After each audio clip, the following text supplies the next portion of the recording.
Standards of Policing, Past and Present. So my name is Montell Newville from Att10tive Social Enterprise. Been working with Bedfordshire Police for around about 20 years, and I'm here today with a friend and colleague who is...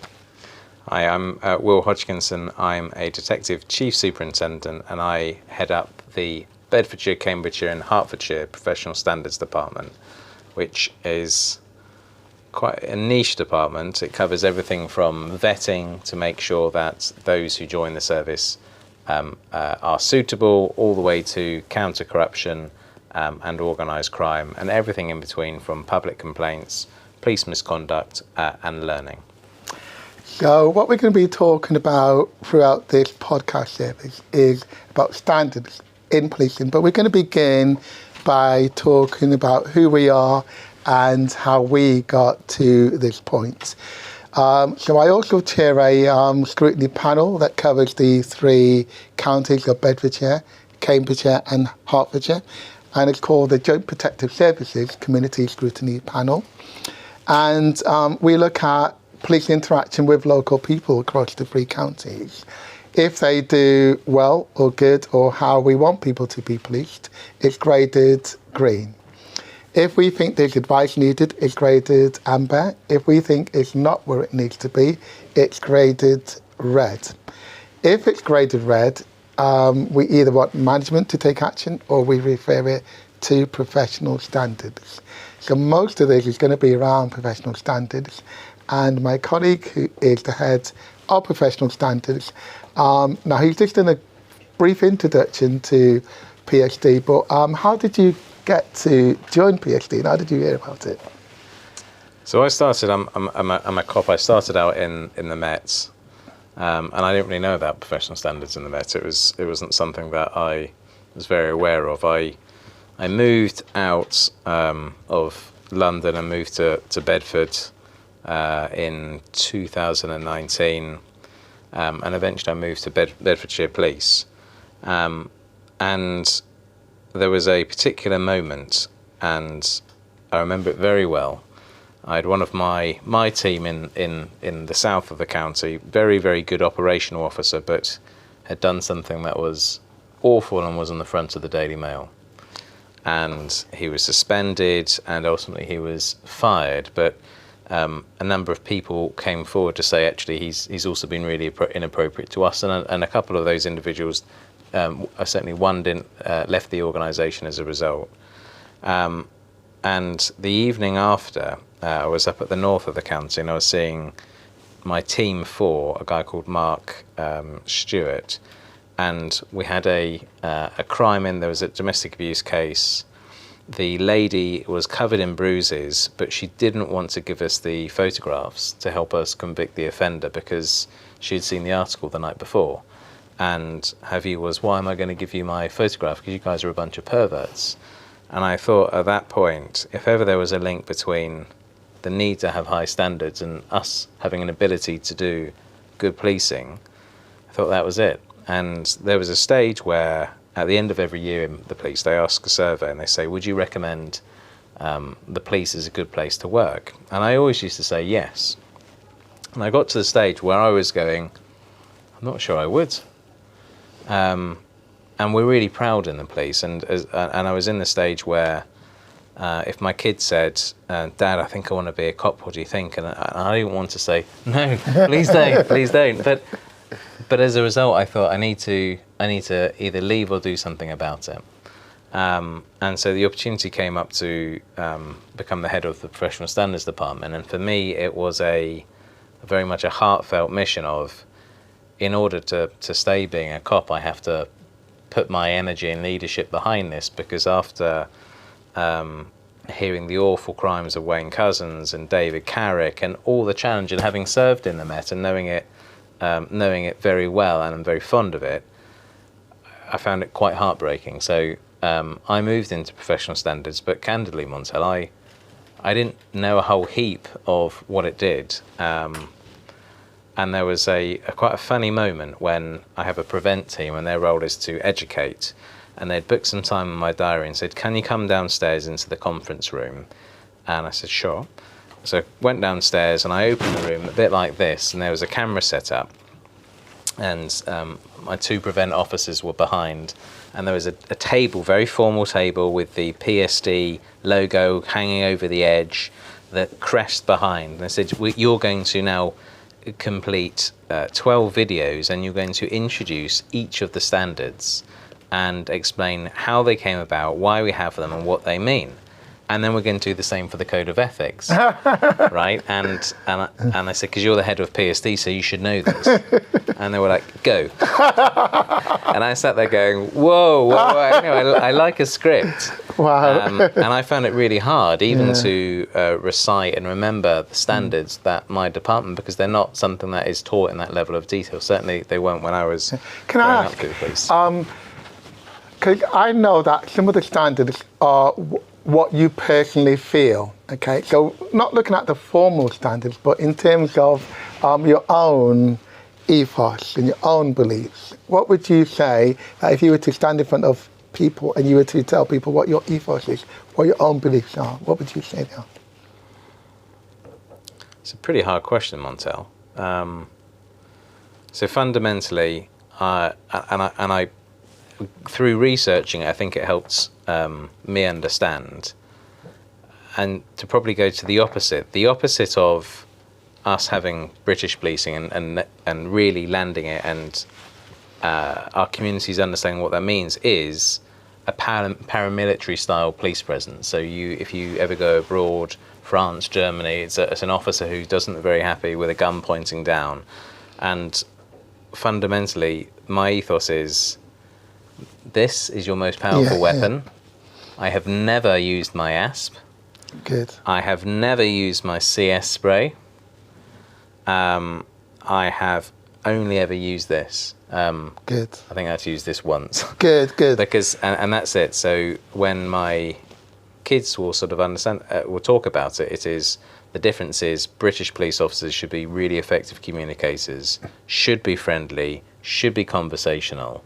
And that is your starting point. You need to be brilliant at all the other things, but professionalism fundamentally means you're an effective communicator. For me, it does. And just to add how we've sort of come together on 2 key points. One is about the importance of communication as the most critical tool in policing. But you also said something else for me, which I've always agreed with, and what I say agreed with, but I felt was when I left school, I was thinking about what career path to go down. In fact, when I left college, and I thought to myself, I would never join the police, okay?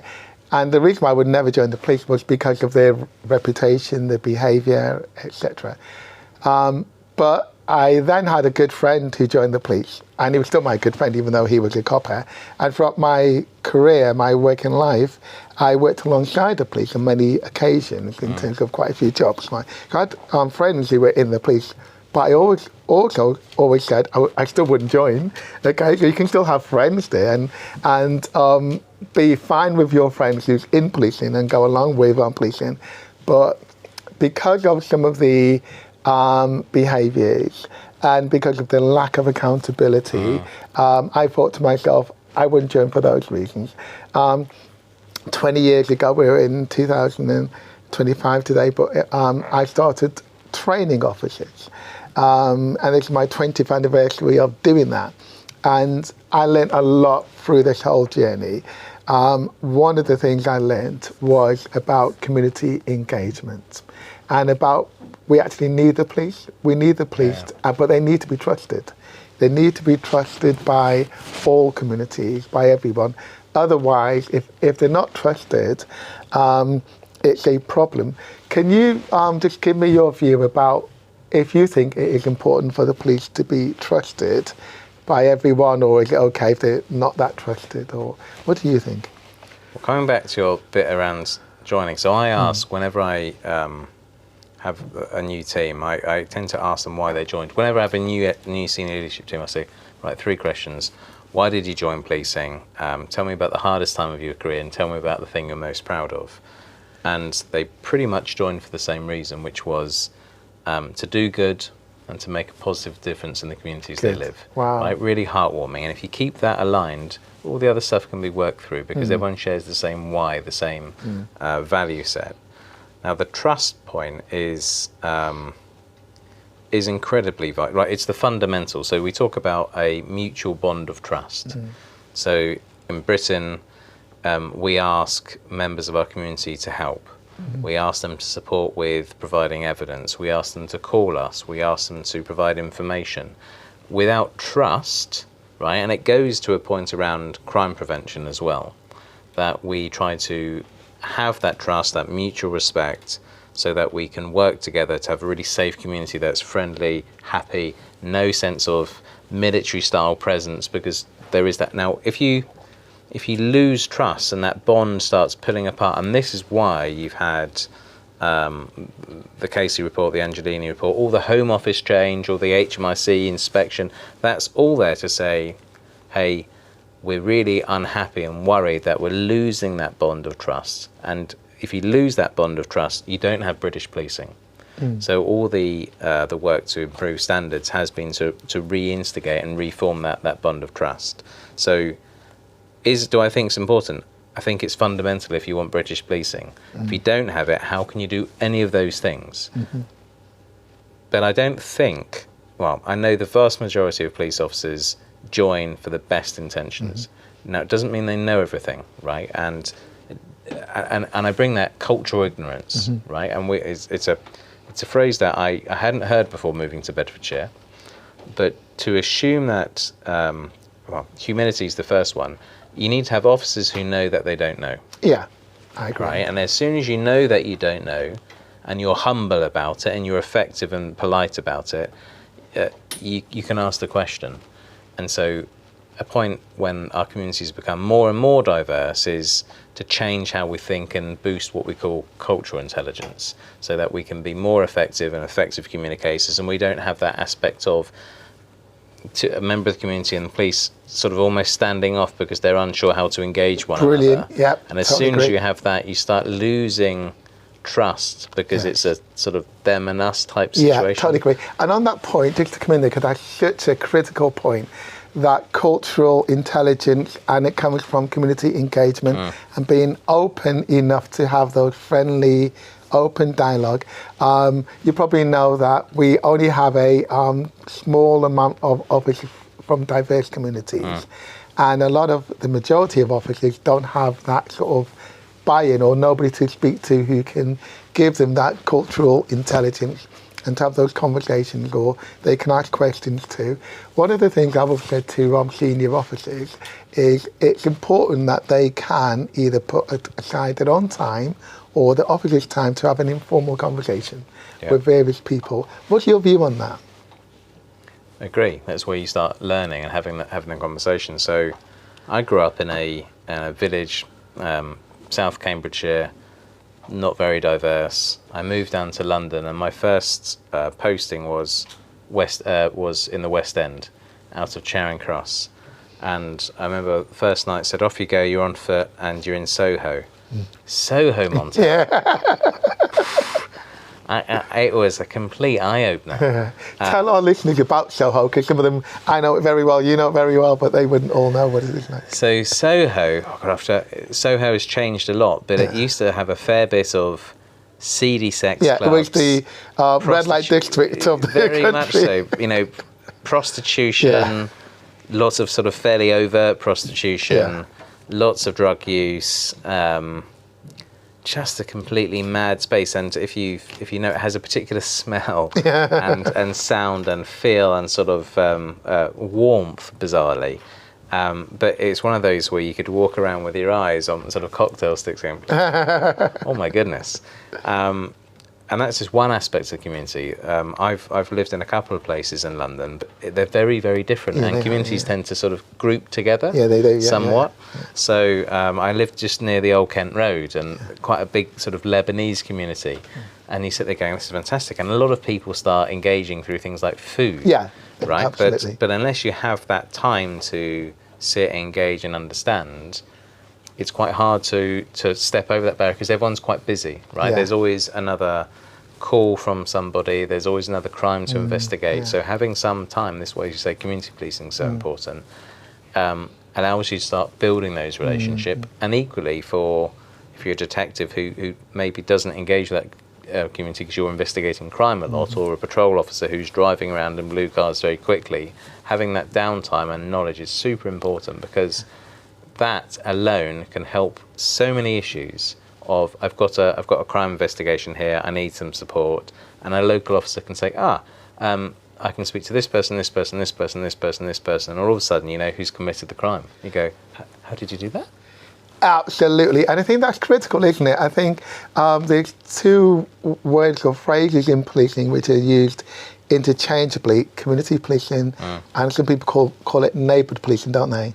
But it means the same thing. What you're talking about, getting to know people in that particular location, building those contacts for that reason. Because again, just to underline something you just said, which is really important, a lot of policing are what we call response policing, right? Yeah. They just go out to 999 calls, or the detectives. You then take what the outcome of the incident is to look into it in more detail, basically, right? So you got them, and those two don't always engage or understand as much as those from community policing. Would you agree? Yeah, because it's about time, right? And a very different sort. If you're a core part of your role, if you're a community officer, and I have been, I worked in the Churchill Garden Estate down in southwest London. I worked in Covent Garden across a business district, and I remember doing permanent night duty in the West End for a short period of time. So I know those communities fairly well. But your role primarily is to build relationships. And there was a point in Churchill Garden Estate when there was no crime had been committed for 7 days, and I was like, this is really good. But knowing the community and having that time was so important. Whether you know your criminals in the community, you know your key stakeholders, you know the shop owners, you get to know what the communities look like. Fantastic. But it's fundamentally a different role, and with demands, you know, we have could have 1,000 999 calls a day. There really isn't the time.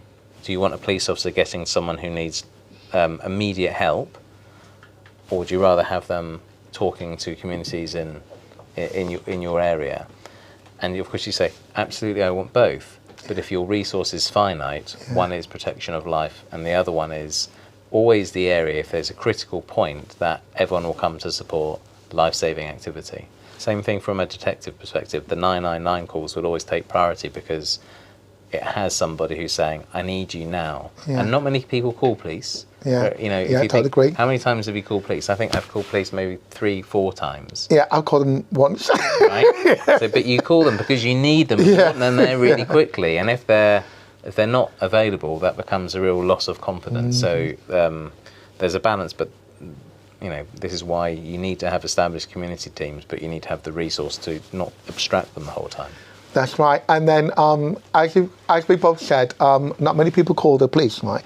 And so the important thing is for people to either not have crimes, right, or try to deal with things before they go to a policing type level that they need to call that. But sometimes we need officers to get involved because something's happened and it's really serious, okay? Or to prevent something from escalating even further. One of the things I find a lot in the places which I work and move in our communities is a lot of people brand all police together and the like. Do you think that because you're an officer and you worked in different departments, you worked in different areas in different counties, that actually within policing there's many different types of officers doing different roles, thinking differently, and perhaps might even take the same issue differently because they're different? It's based on lived experience, right? You will approach a situation in a different way to how I approach a situation. And the key bit is, I think we both have, humility and knowing that if you don't know something, you need to say and bring a group of people around you. So people approach things very differently. But one of the things I really like here, and I hadn't seen it before moving to Bedfordshire, is if there is a big issue, you end up calling members of the community in, your independent advisory groups, to say, this is happening. It happened in the case I was talking about with the detective sergeant who was on the front page of the Daily Mail. This is happening. What's your feedback? What's your views on how this is affecting confidence in the community? And quite often the feedback is something that I hadn't considered, right? So as long as you have the humility to know you don't know everything and to try to bring in established, trusted individuals to challenge your thinking so the response can be as good as it can be, that's where you want to be. Totally agree. And one of the things I find, again, having worked with officers for every rank level, is there are many people who are open-minded, like yourself. You are one of them, and there are others. But there are people who's got closed minds within policing, aren't they? There's too many people in the community who think that all policing and all police officers have closed minds, and that they all do the wrong thing, and that sometimes they defend each other when they're doing wrong, which is why they don't want to make complaints to the police, because they don't reckon that it'll be dealt with in a way that's open and fair. In terms of your role, you obviously deal with complaints from the public. Can you just talk to us and our listeners about public trust in terms of making complaints? Yeah. And I've dealt with complaints since probably about 2015. The thing that I used to do in London before I talk about it is when someone would call and make a complaint. So the first thing, if I was the governor for the day, the control room would say, you've got 3 complaints to handle. So, okay. They would always be your priority work, was to call the person. I'd read what the complaint was about. I'd call the person and I'd ask them, can you tell? I've read what's on the report, but in your own words, could you please tell me what's happened? And typically after that, I wouldn't say another word for about 45 minutes, because it was quite a bombardment of and this, and it sort of almost felt quite cathartic. Mm-hmm. And at the end of it, I either needed to simply apologise because we'd got it wrong, and all the members of the public all I wanted was a sorry. Yeah. Right? Uh-huh. Or you explained why the officer did that, and they go, but the officer didn't explain it. And the reason they didn't explain it to you is because they had to drive 2 miles to someone who'd just been stabbed. Said, I didn't know that. And you're like, but it's quite tricky. So in the vast majority of public complaint cases, it is because we've been ineffective communicators, going back to the key point. Or simply we've made a mistake, and the key thing is to put your hand up and apologise. And the vast majority of members of the public go, thank you, that's all I wanted. Yeah. And I concur with that, I agree. So here, and you have some really good new oversight. So you can make a public complaint, and it's encouraged, of course. It is handled, so that the call that I talked about is how that happens in the 3 forces, probably in a slightly more updated way. And at the end of the matter, if the person says, do you know what, I'm still unhappy about it, I would like further explanation, then it gets handled, and it can get handled in 1 or 2 different ways. So if you can't resolve it there and then, and actually you might need to speak to the officer, you would investigate it. So you'll have a conversation with the officer, you'll get them to provide a statement, you'll review CCTV, body-worn video footage now, of course. You'll look at all the reasons, you'll look at the report which gets sent to the car so they understand what job they're going to, and you'll review all of that, and you'll assess whether what they did was right or wrong. And in some cases, what they did was right, but how they did it was rude. Completely great, right? Yeah. So you can then work to say, candidly, this isn't, what you did was legally sound, but the way you did it was quite rude and off the cuff, and all the person really wanted was you to explain in a civil manner why you were doing what you were doing, and they would probably been okay with you, right? And you might find that the officer has worked 11 of a 12-hour shift, hasn't had a day off for a couple of days, but that's the high standards we hold ourselves to. So after all of that process, if the individual's still unhappy, they can apply to the Police and Crime so the local policing body, the Police and Crime Commissioner for review, or, depending on the case, the Independent Office of Police Conduct. So you've got two independent review bodies, and they look at what the inspector, typically an inspector's done, and they'll say whether it was the right outcome.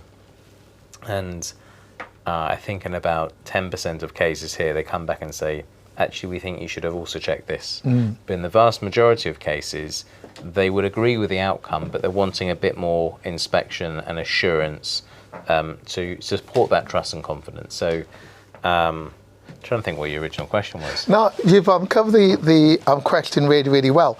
And then just to come back down to some of the key things that you've touched on that, you mentioned that in terms of when a person makes a complaint, what they want is like to be treated fairly, which is what you're saying, and to be treated with respect, to understand why the officer did what they did.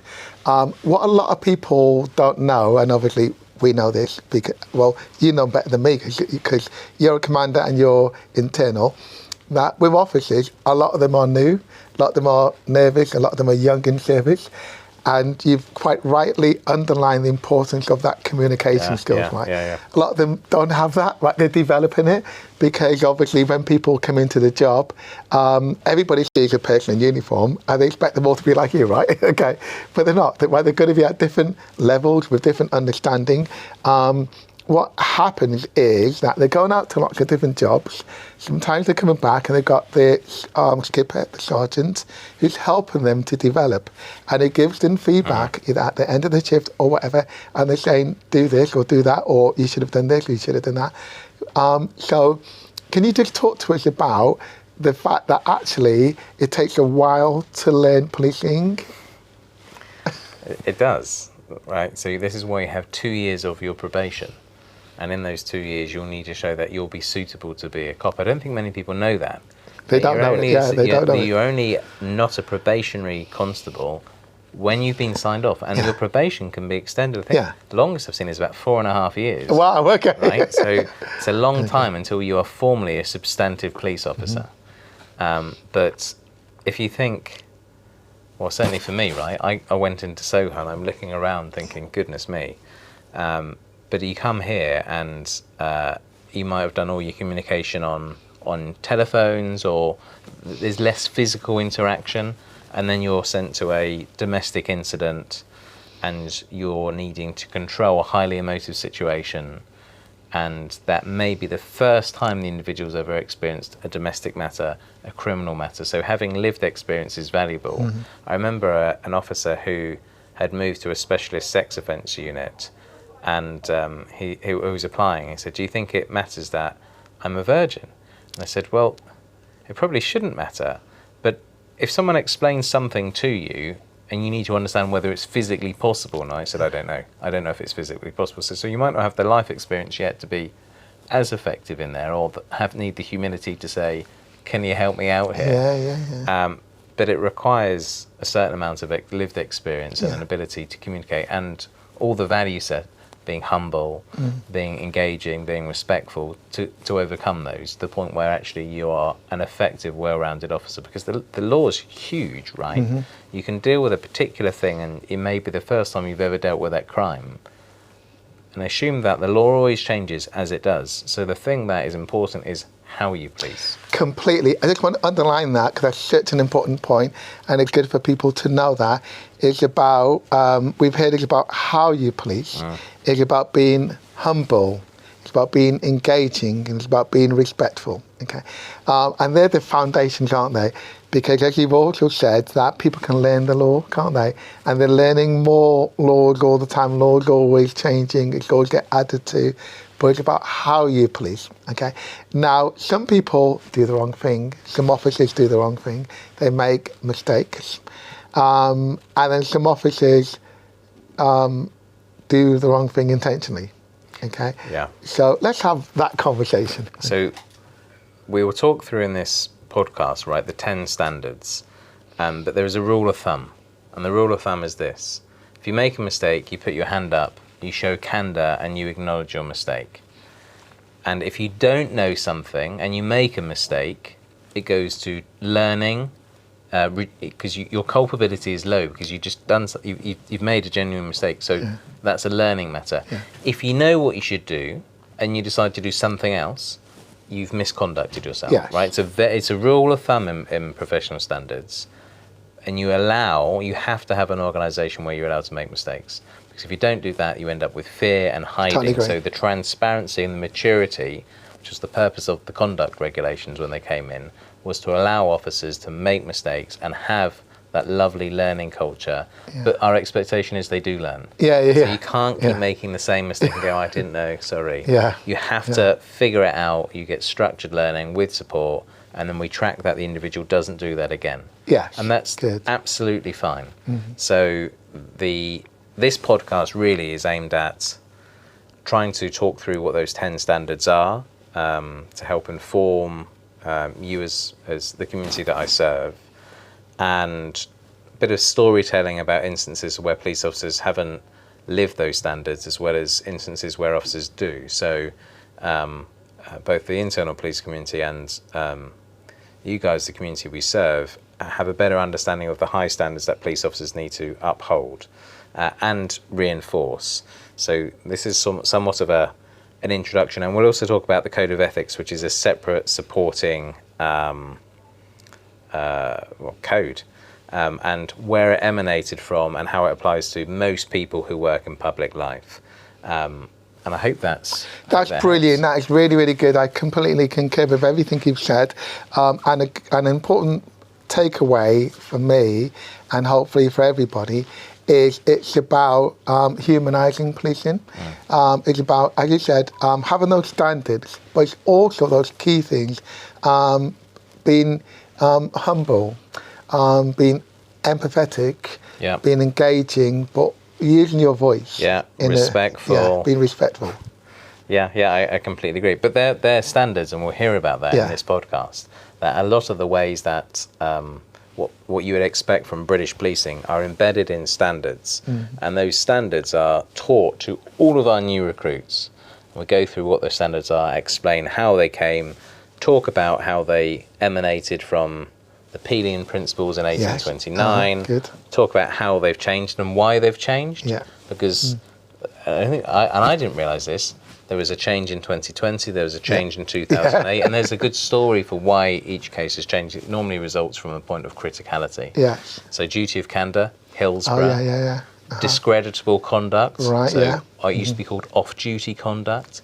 It's all in, and we'll talk that through in this podcast and afford you ability to ask any questions of Montell and I, and hopefully we can answer in a very candid way, but hopefully an effective way for you as well. And finally, what I would just like to get over to everybody, and we'll do this through our conversation, is I operate in that space between communities and the police, but also education. And there's a lot of misinformation out there. So hopefully this would actually break a lot of that down. Thank you.